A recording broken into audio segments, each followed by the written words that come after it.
तो सुनते मत का, लेकिन श्रीमद् भागवत कथा भी करता है इसमें, लेकिन परंतु कुछ नहीं है, सीधे जानिए बाबा हुआ कुछ नहीं, माल ठानने का तरीका है। नहीं समझे बात? वो पैसा कमाने का जो है साधु के बेस में टका कमाने का जरिया बना लिया है। और ये जमाना में है जिनके पास गाड़ी हो, दाढ़ी हो, चक्का हो, साधु हो, बाबा तो बहुत पहुंचा हुआ है, पूरा नहीं मानिएगा।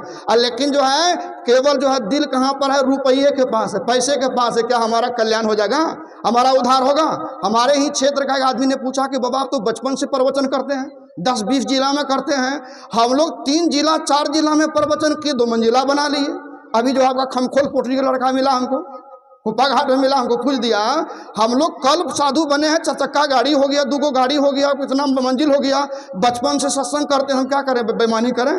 खखोटे लोगों का जो है पैसा को दोहन करके जेब में ला करके बिल्डिंग बना देने से साधु बन जाएगा? क्या कल्याण हो जाएगा? आज आवश्यकता है कि हम जहां हैं अपने कर्मों पर अडिग रहें, चाहे आपको दुनिया का लोग साधु कहे नहीं कहे, बाबा कहे नहीं कहे, लेकिन अपने कर्मों से गिरने की आवश्यकता नहीं है। विचार यहाँ था, वह जो चिलम बनाना शुरू कर दिया, क्योंकि चिलम की बिक्री हो रही थी अधिक, सोचा चिलम पीने वाले लोग अधिक हैं तो चिलम बनाने लगे। तो चिलम बनाने लगे तो मीठी ने आवाज़ देती है कि आप हमको क्या बना रहे हैं? क्या चिलम बना रहे हैं? क्या विचार किए चिलम बना के क्या करिएगा? हम जब चिलम बनेंगे तो क्या होगा?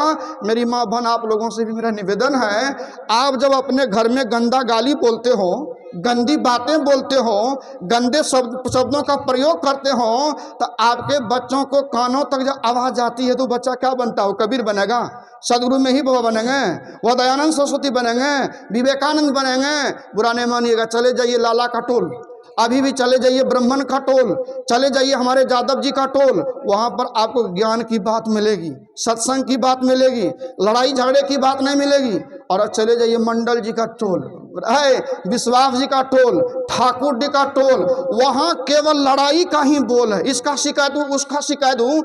हमारे मोदी जी कहा था पाकिस्तान के लोगों को, अरे कंपटीशन करना है, पढ़ाई का कंपटीशन करो, बेरोजगारी का दूर करने का कंपटीशन करो, देश को साफ करने का कंपटीशन करो। यहाँ समझिए, घर को साफ रखिए, परिवार को साफ रखिए, वाणी को साफ रखिए, अपनी जो है रहन सहन को साफ रखिए, और अपने सूखा सूखा खाकर भी बच्चों को अच्छी स्कूल में, अच्छे संतों के साथ में, अच्छे ज्ञानियों के साथ में रख कर देखिए।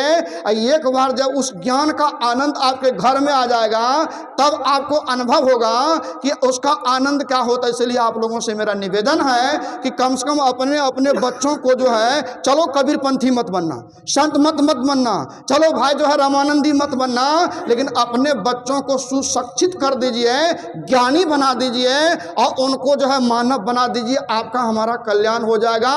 का पिताजी हमको क्या बना रहे हैं? का हम चिलम बनाते हैं? का चिलम बना दीजिएगा तो क्या होगा? का चिलम बना हमको, हम पर विचार करिए, हमारी क्या दशा होगी? हमारे मुंह में क्या दिया जाएगा? चिलम का ऊपर से क्या दिया जाता है बाबा? चिलम के मुंह में क्या दिया जाता है? किशमिश की मनक्का की छोरा। अभी हम थोड़ा सीमांचल चला रहे हैं, स्पीड में कह देंगे, हमको कहना नहीं है। 10 मिनट हमारे सदानंद मास्टर बाबा बैठे हैं, इनसे भी थोड़ा सुन लेना है ना साहब जी? बोलिए प्रेम से, बोलो सदगुरुदेव की। तो कहा कि आप जो हमको चिलम बनाइएगा, तो आप भी अपना बच्चा को बनाइएगा हरभा, लड़ने वाला, दारू पीने वाला, गाली बकने वाला। आपका बच्चा किसी कपार फोड़ के आ गया तो आप कहते नहीं हमारा बेटा बड़ा मजबूत, हनुमान जी की तरह मजबूत है। बाप रे बाप, अकेले हमारा बच्चा 3 आदमी कपार फोड़ दिया, और जब आपका कपार फोड़ेगा तब मुखिया के पास जाएगा, मुखिया हमको तो हमारा बेटा पटक दिया। तो कपार फोड़वा कौन बनाया? आप बनाए कि दूसरा कोई बनाया? बोलिए कौन बनाया है? तो आप कपार फोड़ने के लिए शिकायत, आपका कपार फोड़ेगा। कृष्ण भगवान बोले थे, हमने अपने खानदान के लोगों को जो है बाहुबली बनाया, तो मेरे खानदान के लोग हम ही से लड़ना शुरू किया। कृष्ण भगवान बोले थे, अगर आप बच्चे को ज्ञानी बनाइएगा तो आपको ज्ञान का लाभ मिलेगा, बच्चे को ध्यानी बनाइएगा तो आपको ध्यान का लाभ मिलेगा, बच्चे को झुकने का ज्ञान सिखाइएगा तो आपको झुकने का ज्ञान सीखेगा। अब बच्चे को लठेद बना दीजिएगा, सबको लाठी मार के जब कोई नहीं मिलेगा, जब आपके सिर पर लाठी चलेगी बुढ़ापा में, तो बैठ कर कहरिएगा तो ऊपर वाला भगवान भी सहयोग करने के लिए। तो कहा कि हमको चिलम मत बनाइए। क्यों? हमारी मुंह पर आग दी जाएगी और नीचे में हमको बेइज्जत किया जाएगा, कभी हमको सजा पहनाया जाएगा, कभी खोला जाएगा। चिलम पीने वाला जो होता है, क्या चिलम को कपड़ा पहना के सब समय रखता है?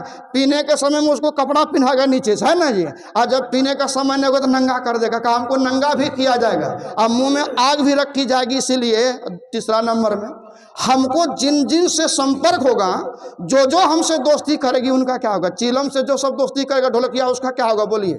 आप लोगों को व्यक्तिगत हम किसी कह नहीं रहे हैं, जिनकी जिनकी दोस्ती चिलम से हो जाए क्या होगा? कबीर साहब से मिल जाएंगे कि नहीं है? उसको जो है दर्शन देगा में ही बाबा, है ना जी।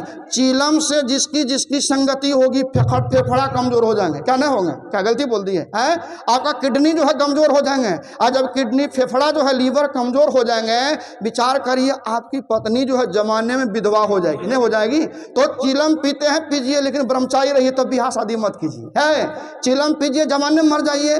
तो इस सुनने के बाद जो है क्या कहते हैं, कुम्हार का विचार बदल गया।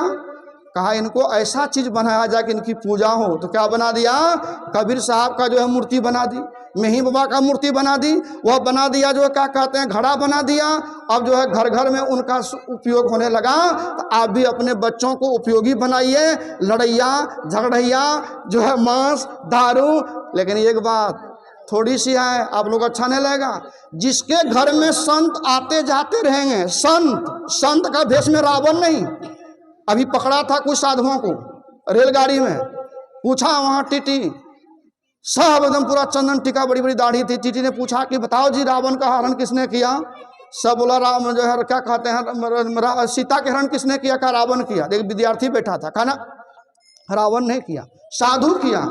तो टीटी ने कहा गुड, तुम साधु हो, फुल पैंट शर्ट में तुम साधु हो, लेकिन ये टिक्का में दाढ़ी में भी साधु नहीं। क्यों? बात सही कहा, क्योंकि सीता अगर जानती कि रावण है तो वह जो है बाहर नहीं आती, समझे? तो साधु का संपर्क रखो, अपने बच्चों को साधु, जो अपने को साधा है, जो अपने को जो है अपने को खुद दुख से जो है झेल करके जो है, जिसने जैसे सदगुरु में ही बाबा, सदगुरु कबीर साहब, दयानंद जी, विवेकानंद जी, जिसने अपने को शोधा, ऐसे शोधे महापुरुष से बच्चों को और अपने को संपर्क रखिए। तो आजकल तो क्या कहिएगा, बुरा नहीं मानिए, शिकायत नहीं कर रहे हैं। आजकल तो साधु का चोला पहन करके जो है लोग अपना घर चलाने के लिए, घर जोगिया का संख्या इतना बढ़ गया। अभी एक महात्मा को हम लोग पकड़े, कहिएगा कि क्या बोल रहा है, 3 घर वाली पूरा जो है मिही बाबा का बीच में है, कबीर साहब बगल में है, और जो है बगल में अभिलाष साहब है, पूरा जो है कभी मेरे नाम पर, कभी धर्मस्वरूप साहब का नाम पर, कभी इनके नाम पर। जब पकड़े हमने कहा क्यों करते हो, उससे बढ़िया घर में काम करो, दुनिया में ढेरी काम है। लेकिन आज चोला पिन करके लोग क्या बोलेगा, जल्दी मातवर होना है तो बाबाजी वाला चोला पहन लो। क्या है, ललिया कपड़ा पहन लोगे जल्दी मातवर हो जाओगे, और सादा कपड़ा पहन लोगे जल्दी मातवर हो जाओगे। मातवर तो हो जाओगे, लेकिन मन की विकार हटाने के लिए बहुत आपको हमको मेहनत करनी पड़ेगी। इसलिए मेरी माँ बहन, मेरे भाई लोग, कुछ बनो नहीं बनो, बच्चों को गलत लोगों से बचा लो, गलत खान पान से बचा लो, और अपने को बच्चे को महान बनाओ। यहाँ कहने का उतना फुर्सत नहीं है, हम लोगों को भी निकलना है, कल सुबह बहुत दूर जाना पड़ेगा। एक नहीं कि आप लोगों को हम जमा रहे हैं दिखाने के लिए, सुनाने के लिए, ऐसी बात नहीं है। आप लोगों का इतना बड़ा दुआ है, इतना हमारे इस जो है क्या कहते हैं, हम कभी कभी याद करते हैं हमारे दादाजी फुलेश्वर दास लोग, जो बचपन में गला में कंठी दिया था। हमारा फूफा जी हमको भजन गाने सिखाए थे, समझे? जब कहीं कहीं जाते हैं बड़े बड़े मंचों पर, मुझे याद आता है इन लोगों को मैं दिल से जो है प्रणाम करता हूं। हम लोग जो है गरीब का बच्चा, मेरे पिताजी आर्थिक रूप से कमजोर, वह किसान, और उनके बच्चा को भी जो है संत महापुरुषों का जो है मंच पर बैठने का मौका मिलता है। मैं ऐसे समाज, ऐसे गांव के लोगों को नमन करता हूं। आप सबों का आशीर्वाद मिलते रहे। बोलिए प्रेम से सदगुरुदेव की जय, सदगुरु महाराज की जय। अब हमारे सदानंद बाबू हैं, इस समाज के बड़े लोग हैं, ज्ञानी भी हैं, हमसे उम्र में बड़े हैं। थोड़ी सी इनसे भी 10 मिनट जो है एक सामूहिक रूप से कुछ सुन लीजिए, इनके बाद आरती होगी। बोलिए सदगुरु भगवान की जय। मैं कहो कुछ